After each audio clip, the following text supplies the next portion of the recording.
Si tienes bruxismo, acompáñame a hacer este ejercicio práctico. Primero, notar qué lado de la mandíbula os duele más. Cuando sepáis el lado que os duele más, lo que hacéis es agarráis toda esta parte de aquí, este sería el temporal, y por aquí lo que hacéis con esta mano es abrir, así. O sea, vais a abrir toda la fascia de aquí. Entonces con una tiras, con la otra tiras hacia abajo y a la vez abres. Y ahí coges aire y...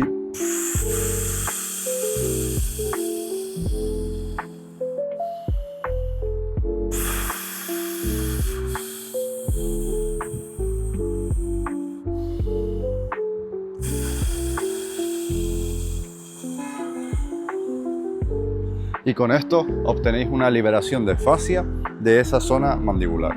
Para más, sígueme.